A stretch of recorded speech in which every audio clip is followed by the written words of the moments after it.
सबसे पहले जो फर्स्ट थिंग और फर्स्ट ऑब्जेक्टिव है हमारा इस कोर्स में, वो ये है कि हमारा है मिशन, जो कि हमने कैफ 7 को पास करना है। कैफ सेवन को हमने पास करने के लिए कौन सा पाथ है, ये मैंने जो पाथ बनाया था ना, ये पाथ वही है, कैफ 7 को पास करने का पाथ है। अब इस पाथ पे चलने से पहले हम देखते हैं कि इसमें प्रॉब्लम्स क्या आएंगे। स्टार्ट करते हैं इस सब्जेक्ट की नेचर से, और अगर हमें इस सब्जेक्ट में सक्सेस चाहिए तो सक्सेस हमसे पहलों को क्यों मिली या क्यों ना मिली उसको हम आइडेंटिफाई करेंगे। ठीक है, फिर हम इसके बाद आगे जाएंगे। ये बहुत ही इंपॉर्टेंट स्लाइड है जो मैं आपके साथ शेयर कर रहा हूँ, जरा तवज्जो से रहिएगा। ये वाला सेशन बहुत इंपॉर्टेंट है, इसको बहुत बहुत तवज्जो से आप सबने मेरी बातों को लिखना है और नोट करना है। भाई ये आपका जो 5 अटेम्प्ट का कंपनी लॉ का रिजल्ट है। लास्ट अटेम्प्ट तो अभी ऑब्वियसली रिजल्ट आया नहीं है, मगर मेरी प्रोडिक्शन पता है क्या है, लुकिंग एट द पेपर और बच्चों का जो रिस्पॉन्स है उसको देखते हुए मैं आपको बता रहा हूं कि ये लेस देन 20% रिजल्ट आने वाला है। Less than 20%। क्यों? क्योंकि इस दफा का पेपर मुश्किल था। ठीक है, इस दफा का पेपर मुश्किल था। क्यों मुश्किल था आज हम आइडेंटिफाई करेंगे क्यों मुश्किल था। अच्छा, अब आप आ जाएं ऑटम 23, स्प्रिंग 23, ऑटम 22 और स्प्रिंग 22। ये इससे पहले बिजनेस लॉ हुआ करता था, तो मर्ज होने के सेपरेट होने के बाद, मर्जर के बाद ये हमारे पास पेपर में कितने सवाल आते हैं। अगर क्वेश्चन आए तो ये क्वेश्चन नंबर लिखा हुआ है, क्वेश्चन से कितने सवाल आते हैं, 11 क्वेश्चन आते हैं, 11। ठीक है, 11 क्वेश्चन होंगे आपके पेपर के अंदर जो आपको अटेम्प्ट करने हैं। नंबर 2, इन 11 क्वेश्चंस के अंदर सबसे इंपॉर्टेंट चीज क्या है, मैं आपको समझाना चाहता हूं। इस सब्जेक्ट की नब्ज पे हाथ रखना चाहते हैं। डे 1 पे अगर हमें पता होगा कि इसको कैसे पास करेंगे, तो फिर आप उस बात पे चल के इंशाल्लाह इस पेपर को पास कर सकोगे। अच्छा, अब मैंने क्या किया है, चूंकि मेरा अपना तरीका है लॉ पढ़ाने का और लॉ को समझने का, तो सबसे पहले जो काम आपने करना है ना, इन मार्क्स को देखो और मुझे बताओ कि अगर मैं 30% जिस सवाल को आईकेप के हिसाब से, आईकेप का डेटा है, ये परसेंटेजेस हैं, ये जो नंबर्स लिखे हैं ये परसेंटेजेस हैं, ये नंबर ऑफ क्वेश्चंस हैं, यानी क्वेश्चन नंबर है। क्वेश्चन नंबर 1 में अगर रिजल्ट था तो 93% इसमें सेटिस्फैक्टरी रिजल्ट, ये इस सेंस में। और अगला सवाल कितने परसेंट पे आ जाएगा, वाह कमाल हो गया, मतलब एक तरफ 93 तो अगला 2% पे चला गया।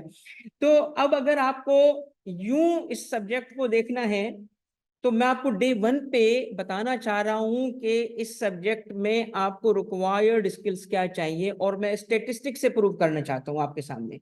अगर ये आप आइडेंटिफाई करो, आप सिर्फ उन चीजों को देखो जो मैंने रेड सर्कल में इन सर्कल कर दिए, ये सारे वो क्वेश्चंस और वो परसेंटेजेस हैं जो लेस देन 30 हैं, लेस देन 30।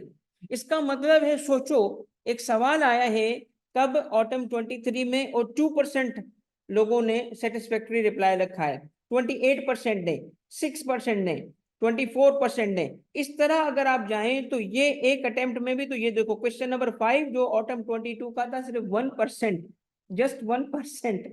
अब आप अंदाजा लगाओ मैंने क्या किया है, मेरा अपना एक तरीका है, क्योंकि ये पेपर बनते कैसे हैं, लॉ और तारीख तो नहीं बेटा, एक ही चीज है। तो लॉ के लिए जितनी, मैं भी आपको कुछ चीजें दिखाऊंगा ना कि, और जिन बच्चों को अभी मेरे बारे में नहीं पता होगा मैं बाद में बताऊंगा, पहले मैं काम दिखाऊंगा फिर वो मेरे बारे में जानेंगे। पहले मेरा काम देखो, छोड़ो इन चीजों को सर क्या करते हैं। अच्छा, सर ने पहले कंपनी लॉ पढ़ाया कि नहीं पढ़ाया, यार तुम्हें पता चल जाएगा सर ने कितना पढ़ाया। ठीक है, तो सुकून से पहले आज के सेशन में आप अपना पाथ बनाओ सक्सेस का।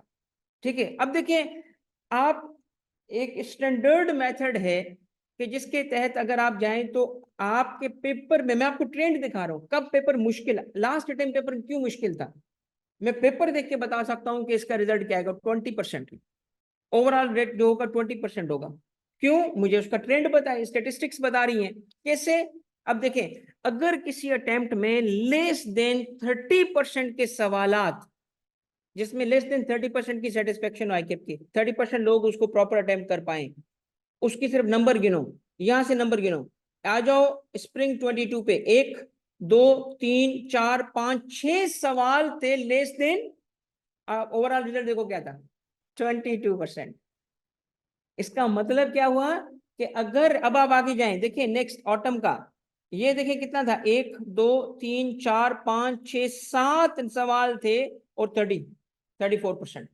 अब एक मैं नया फैक्टर ऐड करने वाला हूं पेपर में। ये देखो, ये ग्रीन वो है जहां पे मोर देन 70% बच्चों ने पासिंग मार्क्स लिए, मोर देन 70।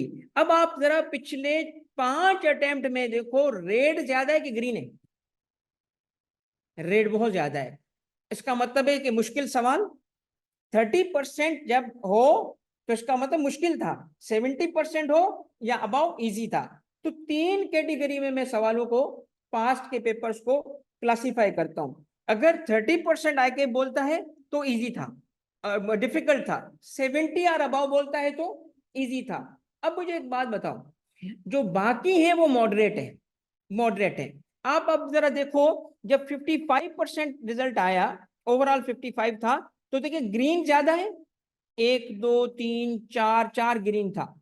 अब ग्रीन इजी को मॉडरेट के साथ मिला के बच्चे ने अटेम्प्ट किया, पेपर पास हुआ था। इसका मतलब है कि तुम्हारे पेपर में 3 किस्म के सवाल होंगे। एक वो जो इजी, वो तो सब कर लेंगे, एक वो जो मॉडरेट, और एक वो जो, अब बात यह है कि तैयारी किसकी करनी है, इजी की, मॉडरेट की या मुश्किल की? मुश्किल की। अब मुश्किल ही तो पेपर पास करवाता है। आपको पता है कि अगर आप इजी स्टफ को मॉडरेट के साथ मिला के पेपर पास करने की कोशिश करते हो ना, तो भाई प्रोग्राम तो बढ़ गया। वो ऐसा होता है। इसीलिए इस पेपर को पास करने के लिए इस स्टेटिस्टिक से पहला पॉइंट मैंने क्या आइडेंटिफाई किया, go for the difficult area. अब डिफिकल्ट क्या है वो भी बताता हूं। एक एक सवाल में आगे चल के तुमको लिंक करूंगा कि देखो ये जो 1% वाला सवाल था ना, वो ये था 1% वाला। क्यों 1% बच्चों ने किया था? मैं अभी सिर्फ तुम्हें क्लू देता हूं कि किस किस्म के सवालात मुश्किल होते हैं। सबसे ज्यादा मुश्किल सवाल होते हैं केस सिनारियो वाले क्वेश्चंस। केस सिनारियो वाले क्वेश्चंस भाई, वेलकम। केस इंपॉर्टेंट बातें चल रही यार, तुम लोग इतनी देर से आए हो। ठीक है, एक तो मुझे लोगों ने कहा था जुम्मे पे क्लास ना रखें, पता है जुम्मे पे, क्योंकि बच्चे का सिर्फ कंपनी लॉ के लिए आना मुश्किल था। यार कंपनी लॉ है यार, बच्चा कौन जाएगा? मगर मैंने कहा जुम्मे का मुबारक दिन है और ये नई जर्नी है, स्टार्ट तो मैं जुम्मे से करूंगा, तो इसीलिए मैंने जुम्मे पे रखा। तो भाईजान इंपॉर्टेंट बातें चल रही हैं, ये मैं स्टेटिस्टिक तुम दोनों के लिए रिपीट कर देता हूं। ये पास्ट पेपर के आईकेप के स्टेटिस्टिक्स हैं। यहाँ पे ये क्वेश्चन नंबर से 11 सवाल आते हैं। ओवरऑल रैंकिंग ये है आईकेप की। 24 स्प्रिंग का रिजल्ट अभी तक नहीं आया, मगर पेपर का हालात लेस देन 20% वाले रिजल्ट के थे। देख लेना, अल्लाह खैर करे, हमारी ख्वाहिश नहीं है, ख्वाहिश नहीं है, ये हमारी सिर्फ एक ऑब्जर्वेशन है।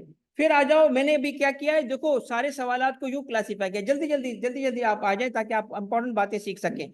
ये जो इसके मैंने आपको किया, लेस देन 30% की सूरत में मैंने उसको रेड में, और लेस मोर देन 70 की सूरत में, 70 या अबव की सूरत में ग्रीन किया है। ग्रीन इजी था, रेड मुश्किल था, तो और बाकी रिमेनिंग मॉडरेट था।